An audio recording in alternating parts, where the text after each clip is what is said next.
Assalamualaikum warahmatullahi wabarakatuh. Apa kabar semuanya? Semoga dalam keadaan sehat. Bertemu lagi dengan saya Yolanda Ibrahim di mata pelajaran Bahasa Indonesia. Materi kita hari ini yaitu mengenai puisi rakyat di kelas 7. Mari kita simak videonya bersama-sama. Puisi adalah karya sastra dengan bahasa yang dipadatkan, dipersingkat, dan diberi irama dengan bunyi padu dan pemilihan kata kias. Salah satu jenis puisi yang banyak beredar di masyarakat adalah puisi rakyat. Apa itu puisi rakyat dan apa saja ciri maupun jenisnya? Mari kita simak penjelasannya.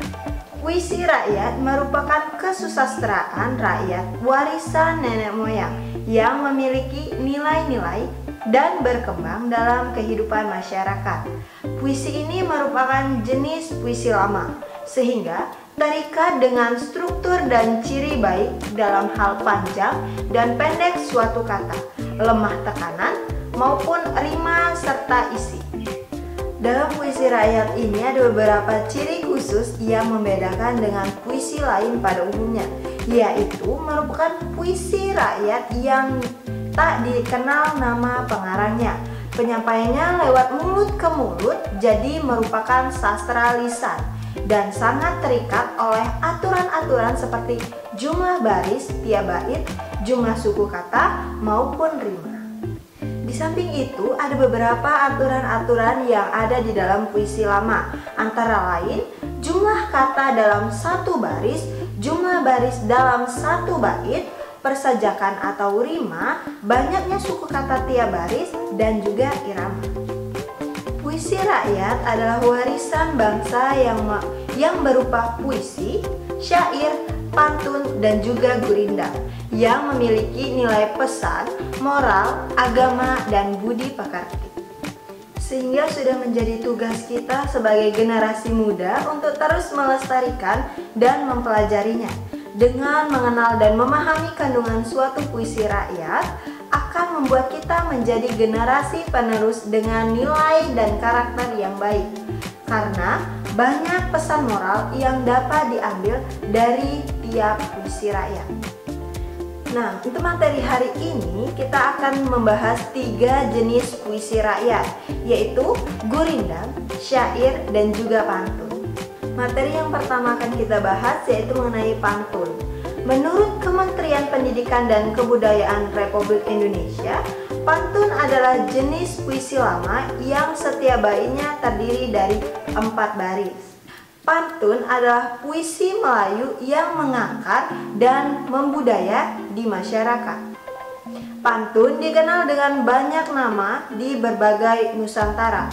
Tonton dalam bahasa Tagalog, tuntun dalam bahasa Jawa, dan pantun dalam bahasa Toba yang memiliki arti kurang lebih sama, yaitu sesuatu ucapan yang teratur, arahan yang mendidik atau bentuk kesantunan.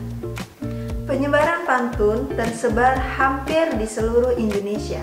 Fungsi pantun di semua daerah seperti Melayu, Sunda, Jawa, Sumatera, ataupun daerah lainnya yaitu sama, yaitu untuk mendidik sambil menghibur.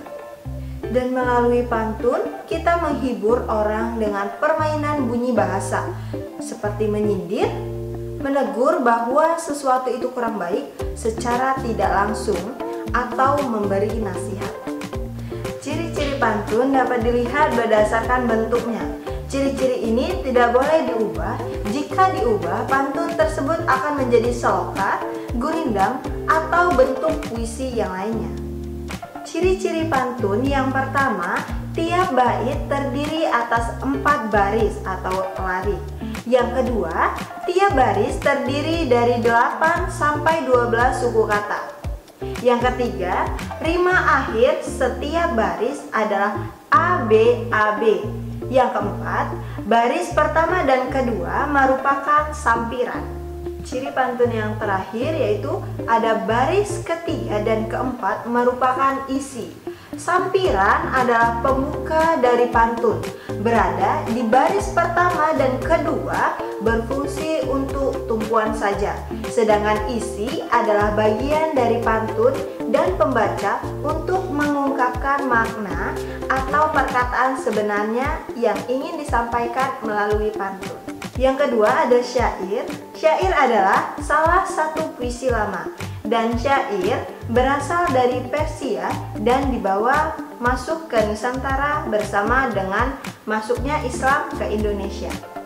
Dalam perkembangannya, syair tersebut mengalami perubahan dan modifikasi sehingga menjadi khas Melayu. Tidak lagi mengacu pada tradisi sastra syair negeri Arab. Penyair yang berperan besar dalam membentuk syair khas Melayu adalah Hamzah Fansuri dengan karyanya antara lain yaitu syair perahu, burung pingai, syair dagang, dan syair sidang fakir.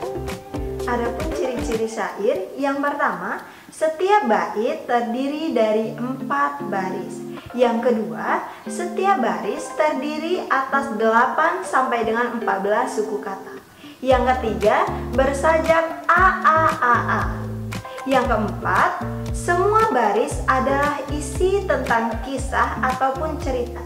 Dan yang terakhir, bahasa yang digunakan biasanya berupa kiasan. Dan yang terakhir ada gurindam. Gurindam adalah puisi lama yang berasal dari negeri India. Istilah gurindam berasal dari bahasa India, yaitu kirindam, berarti mula-mula atau perumpamaan. Gurindam syarat dengan agama dan moral. Tak dipungkiri bahwa gurindam bagi orang dulu sangat penting dan dijadikan norma dalam kehidupan. Adapun ciri-ciri gurindam, yang pertama, terdiri atas 2 baris dalam sebait. Tiap baris memiliki jumlah kata sekitar 10 sampai dengan 14 kata. Tiap baris memiliki rima sama atau bersajak AA, BB, ataupun CC, dan seterusnya. Baris pertama gurindam berisi soal, masalah, ataupun perjanjian. Baris kedua berisi jawaban, akibat dari masalah atau perjanjian pada baris pertama. Dan yang ketiga, isi gurindam biasanya berupa nasihat, filosofi hidup, atau kata-kata mutiara. Berikut ada contoh dari pantun, syair, dan juga gurindam. Yang pertama ada pantun. Tinta hitam untuk menulis, pensil warna untuk melukis, ilmu itu tak pernah habis, turun-temurun ke ahli waris. Contoh dari syair, di manakah kita menaruh cita, disitulah ada doa ibunda. Tinggallah kita berusaha agar tercapai cita dan asa. Contoh gurindam, dengan orang tua hendaknya hormat supaya badan dapat selamat. Baik, sekian materi tentang puisi rakyat sesi pertama. Saya ada sedikit pantun. Sapi disembelih berlumur darah, potong dagingnya di hari kurban.